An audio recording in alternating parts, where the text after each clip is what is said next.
Welcome to episode 4 of the Not So Malone podcast. Today I am all Malone because Ryan is on a vacation. Today I talked about the Charlottesville protests and the Google Memo. Just a quick video. Hope you guys enjoy. Okay, so today we are all alone, all Malone instead of Not So Malone. I've been trying to get couple of people to come on the show, but a lot of my friends are on vacation in Costa Rica right now. So it'll just be me today talking about a lot of things that have been happening in the news the last few weeks, such as obviously Charlottesville. That was a big one. And also we're going to talk about the Google manifesto and the media's reaction. So a lot of great stuff to talk about. And I would just like to take this moment to invite anyone onto the show who would like to talk with me and debate anything. It doesn't have to be politics. We can talk about pretty much whatever. I don't really have any parameters for what this show will be about, so just let me know. That'd be great. So today, let's start off with Charlottesville. Last weekend, it started on Friday night. We had a bunch of neo-Nazis, KKK, white supremacists, white nationalists, basically a bunch of stereotypical evil white men marching around in the Charlottesville outside the courthouse to protest what could be the taking down of the Robert E. Lee statue that's out there. And they all are out there with their khakis and white polo shirts and their tiki torches. And basically it's the worst luau ever. There was a lot of pigs there, but not a whole lot of Hawaiian barbecue, which is just a total ripoff, guys. Come on. Can't even do a luau right. All they had was the torches. So yeah, it was just like these horrible, horrible people, and they're out there shouting blood and soil, white lives matter, all this just horrible stuff, which in past episodes we talk about how it's horrible when Black Lives Matter does this type of stuff.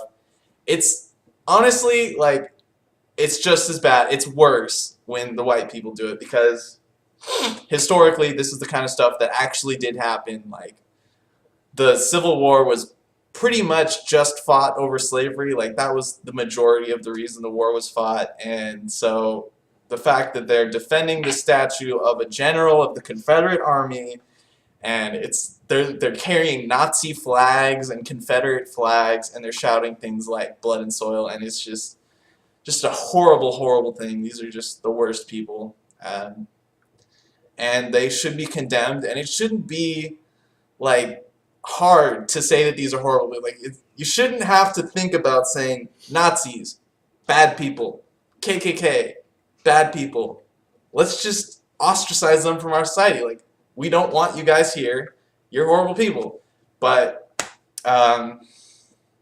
apparently Trump can't just do that. But we'll get to that in a second. So that was Friday night, and then Saturday. I believe Saturday there might have been some counter protesters on Friday. I didn't hear too much about that, but I think the biggest conflict happened on Saturday. So a bunch of counter protesters came out. Protests still going on. There's still a bunch of white supremacists, just awful people. And then we have people on the left, which, I mean, it's weird saying that these people are on the right because, like, most of them don't even believe in things like the Constitution. Like, they're not really conservative. But, I mean, they align with the right more than the left, I guess, whatever. So the people on the left come out and they start counter-protesting the protests, and rightfully so. Definitely, these are the horrible people, so they rightfully come out and try to say, you guys are horrible people. And it gets violent, and it ends with a person driving their car into a crowd of people at like 50 miles an hour. Some crazy white guy, I don't know too much about the guy himself, but it was basically terrorism. It was an act of terrorism. This is the kind of stuff that's been happening in Europe a lot, just a ton of times. I mean, I don't even know how many times it's been. It's been like probably 4 or more times just this year that some terrorist has driven a bus or a truck into a crowd of people and killed many of them. Unfortunately, one woman did die, and I think about 19 were injured as a result of this. Guy driving a car into a crowd of people, and just a really horrible thing. And it shouldn't be hard to say that, yes, this was a result of a white nationalist protest that turned violent, and it is the fault of white nationalists. But I do want to say that Trump was not entirely wrong when he says there was violence on both sides. As we know, there's this group called Antifa, and that is short for anti-fascism, which I think is kind of ironic because a lot of the tactics they use are very fascist, and they are openly communists. So, I mean, I know we like to say that the Nazis were the worst people, but I think there was this guy named Stalin who killed a lot more people in the name of communism. So it's not exactly a false equivalent to say that the Antifa are just as bad as the neo-Nazis. It's eerily reminiscent of Germany in the 1920s, early 1930s. The brown shirts against the red shirts, and it's really horrible because I've been hearing things like people saying, oh, you can't compare the neo-Nazis to Antifa because Antifa is trying to fight the Nazis. And if you're trying to fight the Nazis, you couldn't possibly be doing anything wrong because Nazis are evil. We all agree that Nazis are evil. That's not the argument. The argument is, what do we do about Nazis in America? And it's my personal belief that violence is wrong, especially political violence is wrong, no matter what. No matter who you're fighting, no matter who you're against. You can't use violence to try and change people's opinions. It never works out well. And like I said, back in 1930s Germany, this is kind of how the Nazi Party was able to gain momentum and gain control. You had the red shirts and the brown shirts were constantly in conflict. There was deaths every year. People were dying because there would be Nazis meeting together, and then the red shirts would come and break it up, and vice versa.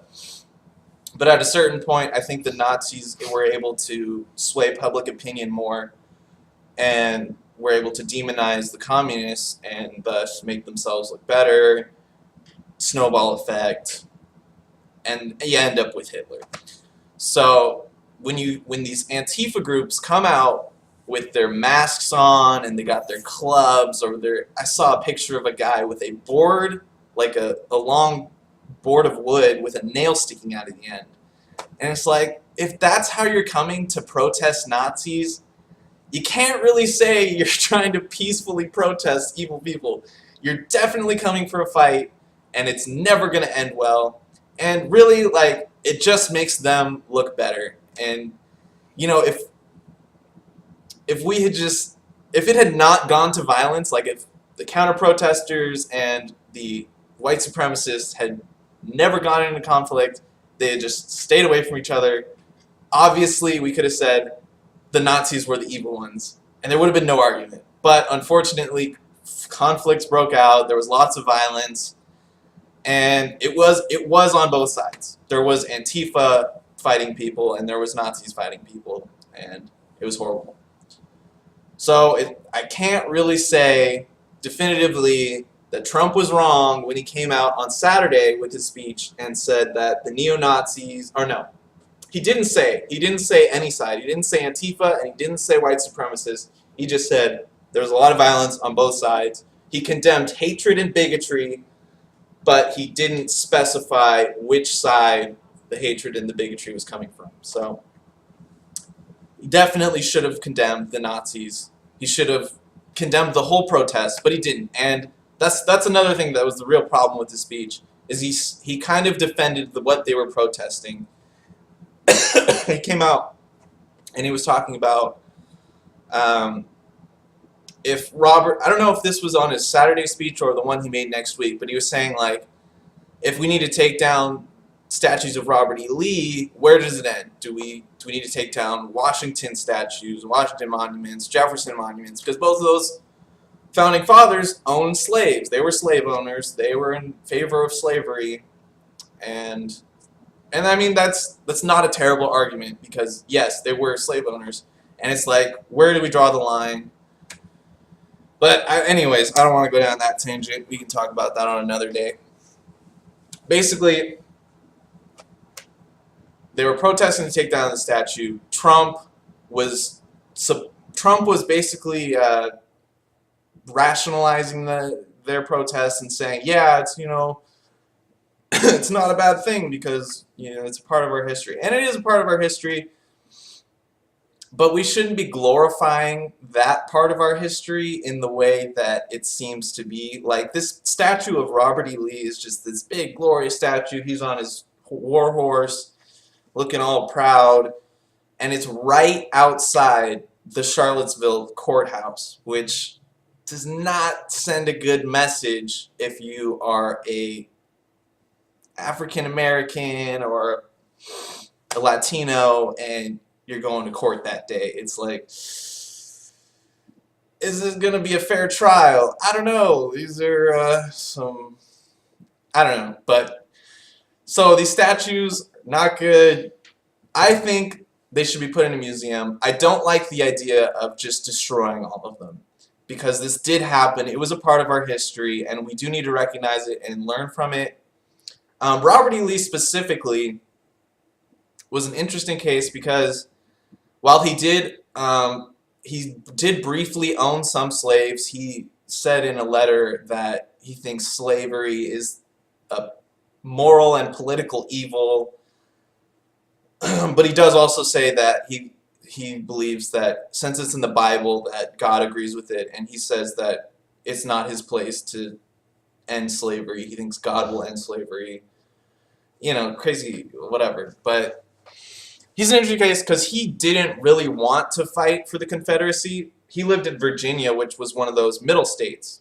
And so he didn't choose which side he was going to fight for, basically, until Virginia seceded from the Union. And then he was like, okay, I'm going to fight for my state. Even though I'm not crazy about slavery, he believed more in his state.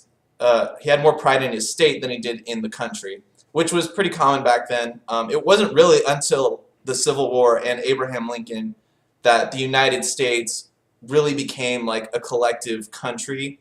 Before then, it was more about states' rights, and everybody, put more power into the state instead of the country as a whole. So that's why I think it's very important to know about Robert E. Lee, because it shows that even a person who really he's not pro-slavery, he wasn't against slavery, he was just kind of in the middle on it, but he can end up fighting for a cause that he doesn't really believe in. And it's a part of our history that we need to recognize that was really horrible, and it shows that we've come a long way, I think, as a nation. And so I think, Robert E. Lee statues, Andrew Jackson, or that might not be the person I'm thinking of, but all these Confederate monuments should be taken down. There's no reason to be glorifying that time in our history, but I do think we should maintain them in a museum of some sort. I don't know. Anyways, so right, Trump comes out with a statement. His first statement, he doesn't mention anybody. And then the next week, which I believe was either Monday or Tuesday, he comes out with his speech. And he does specify neo-Nazis, white nationalists, white supremacists, KKK. He says these are the horrible people. They're just absolute evil. But of course, it's too little too late. And it really is. It's like, why does he even have to worry about it? He could have said that on Saturday. His excuse is, I didn't have all the facts. And I don't want to make a statement if I don't have all the facts. But it's like, that's what you always do, man. We can see your Twitter. You just spout whatever comes into your head. Whatever you saw on Fox and Friends every morning. You don't wait for the facts. No. what you were doing was you were trying to not demonize your supporters. Because whether you like it or not, dude, you are supported by the Nazis and the KKK for this exact reason. Because you don't condemn them directly in your speeches. And yeah, so that's actually what happened. We had people like Richard Spencer and I can't remember his name. The leader of the KKK right now, David Duke, I think. Yeah, I think it's David Duke. These people came out and they were like, yeah, you know, after the first speech, they were like, yeah, he's totally on board. He didn't call us out. No, he definitely supports us. And then obviously the next speech where he did condemn them, he was like, they were like, yeah, he said that, but he didn't really mean it. He only said that because of the media backlash. He's still on board with us. And that's really what it looks like. And he needs to be more direct in condemning them, because these are the kind of people we don't want in our country. You know, like people like the guy who drove his car into a crowded area. That's terrorism, you know.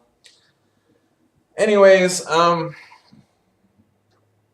so yeah, that's basically what people have been talking about a lot lately. That's kind of my view on it. Yes, there was violence on both sides, but I think we can all agree that the counter-protesters were right to be there, but groups like Antifa gave them a bad name by bringing clubs and masks, and they do this all the time. They've been doing it in speeches on college campuses, most notably on Berkeley, where they were lighting cars on fire, breaking windows of nearby stores. Some woman who wasn't even a Trump supporter got maced in the face, and just people like that are horrible. They're just as bad as the neo-Nazis. But this whole thing wouldn't have happened if we didn't have this group come together and start this whole protest. I don't know. It was a really horrible thing. Really horrible on all sides. And I sound like Trump when I say that. Anyways, let's see. So let's talk about the Google Manifesto, as they're calling it. It was a memo. It was 2 weeks ago. I haven't recorded since then, but I think it happened like a day or two after we recorded the last episode. This guy, James Damore, he used to work for Google, and he releases this 10-page memo really quick.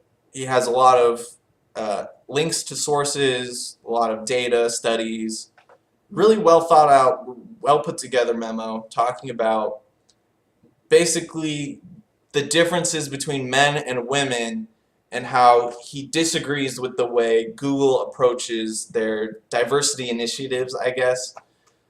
Basically his idea is that on average there's a lot of differences between men and women. And he even specifies this in the memo. He says, let me see if I can find it. Populations have significant overlap, and reducing people to their group identity and assuming the average is representatives ignores this overlap, and this is bad, and I don't endorse that. So he starts off his memo saying that, but then he goes on and he says things like, women on average are very different from men in that they're higher in openness and empathy, I think, gregariousness, which I didn't know what that word means. I had to look it up. But it just means that they're more sociable. And generally they care more about people, and men tend to care more about things. So he was saying it's not always best for women to be working in technology fields where they have to think more in terms of like things instead of people, I guess. Like computer programming, you basically have to understand how a computer thinks if you want to make it work. And he doesn't say that women are not capable of this. He just says that on average women are not more drawn to this type of field. And the statistics really do show this. According to the Association of American Colleges and Universities, 17% of all people who graduate with a degree in the STEM field are women. And a STEM field being science, technology, engineering, and mathematics. So 17% of those graduates are women. And in Google, the company themselves, they say on their website, 20% of women in tech positions, or 20% of tech positions at Google are women. So you can see they're already above the average, the national average for graduates, but it shows that this is pretty much what you're going to get. Like, not a lot of women are going into college trying to get a degree in technology and engineering and mathematics. And if you're trying to get in your company, if you're trying to have 50% women, 50% men, you're basically going to be discriminating against men, because obviously we have way more graduates in STEM field who are men than women. So you can't just say we need more women, because I mean, it should be straightforward, but obviously a lot of people in the news said it was just horribly offensive. They were trying to say that he just thinks women are incapable of these jobs. And that's not what he's saying. He's just saying, on average, these are the types of things that we see in women. And he even goes on and he says that he even gives suggestions to include women more in the company and in the field. And he says that they should be using the differences in women instead of just trying to lump them in with the men. So, lost my train of thought there. So basically, this guy releases this memo. A lot of people are offended by it, and Google immediately fires him. And I think this is just totally horrible. I think it makes Google look really bad. Basically, this guy releases this because he wants to help the company, and he wants to use statistics and evolutionary psychology, and he's like real science, and they just immediately dismiss him, say, no, you're trying to discriminate against women, and it's bad, and you're fired. But he really isn't. He's trying to be realistic, and he's giving suggestions to make women more included in the field. He was trying to be more realistic, because in his mind, what they're doing right now is discriminating against women. They will hire women more often than men just to meet their diversity goals, and it's like a more qualified man will not get the job if a less qualified woman applies for the same thing. And his point was not that women are not able to do these jobs. He's just saying, on average, statistically, this is the reality, and we can't really change that because that's just biologically the way women are. They biologically are more prone to make different decisions than men. And not all women are like this. Obviously, there are exceptions to the rule. You know, at the beginning, he says there's overlap in the two different groups. So there's going to be men who are not there's going to be men who are not more prone to be in the STEM field, and there's going to be women who are. And that's, that's good, and there's nothing you can do about it. You can't change it just by saying we need more women. And you need to have more jobs to celebrate the differences in women instead of ignoring the differences and just putting women in a man's position. So basically that was his point. But yeah, he got fired for it.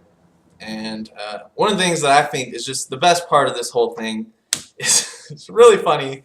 Maybe I'm horrible for saying this, but one of the things he says in his thing is that women are more prone to neuroticism, basically that they don't handle stress as well, they have higher anxiety in the workplace.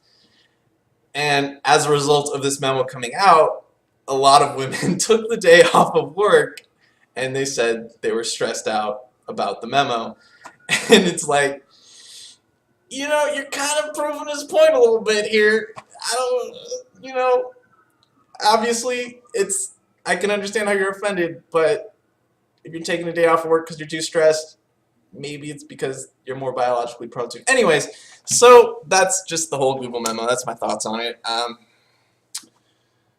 What else do I want to talk about? So back to Charlottesville. One thing that I just noticed this morning, this Tina Fey last week went out on Saturday Night Live, the Weekend Update, and she gives this talk about Charlottesville, and she, first of all, a lot of people thought it was really offensive because she comes out and she says, she's talking about how there's other white nationalist protests scheduled to go on in other cities, and she says she hopes they come to New York because if they come to New York, they're just going to get beat up by a bunch of drag queens. And she's like, drag queens, you know what they are? They're 6'4" black men or something. It's like, what? That's just, and a lot of people are saying this is just classic white woman liberal feminism. And I mean, yeah, that's kind of offensive, like really. But yeah, a lot of people are just totally offended by this. And then she goes on and she's like, so what do we do about people, about stuff in Charlottesville? Well, we should just stay home, get a big old cake, and they bring out this big cake and it's got the American flag on it. She's like, let's get a big cake and just sit at home and start eating it. And then just like for the rest of the part of the video, she just goes on, she's just like stuffing cake in her mouth. And she was just like, just be really angry, but just eat cake, and just that's just really, it's kind of funny. I mean, I was laughing. It is kind of funny, but at the same time, it's like, oh, so we're just supposed to ignore these people and just sit at home and eat cake. Yeah, that'll fix all our problems. That'll change society for the better. Yeah, sure. And really doesn't look good for women. But I just thought that was really funny. But at the same time, she is kind of right. Like I said earlier, if you go out to these protests, these white nationalist protests, all these really evil people, these horrible people, and you know they're just hoping that you start a fight because that's what they want. They want to beat you up. They're evil, racist, xenophobic, homophobic. Like, these are literally the worst people in our country, and if you go out there looking for a fight, they're going to give it to you. So we should condemn these people. Obviously, they're really horrible, but if you're going out there looking for violence, it's just going to make you look bad, you know, because we already know they're horrible people, but if you go out there and make yourself look like a horrible people, you're just going down to their level. And so she is kind of right. It's best to just ignore these people, stay home. You know, the spotlight's already on them now, and we can all point out how horrible they are. And really, there's such a small part of the population who actually think this way. Like, come on, there's got to be like 6,000 KKK members tops in the entire country.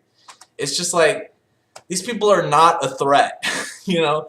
And a lot of people are saying, well, Trump's in the White House and he's giving them energy and he's making them look better, I guess. I don't know. A lot of people say that Trump's this racist, horrible person. And I don't think Trump is a horrible, racist person per se. But I do think he is kind of giving them support indirectly in that he doesn't condemn them strong enough, I think.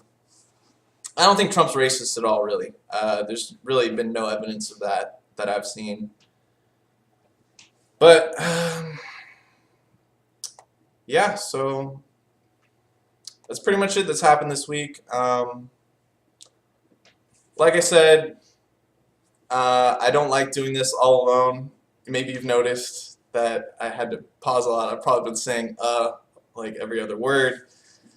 It's a lot better to have a conversation with someone so that I'm not just spouting off all my crazy ideas with no dialogue. I really want dialogue in my podcasts. And it's been really great having Ryan on, but he can't be here every time. So, again, just let me know. I'm going to try to reach out to more people individually. Hopefully we can get some different voices on here and get a better conversation going.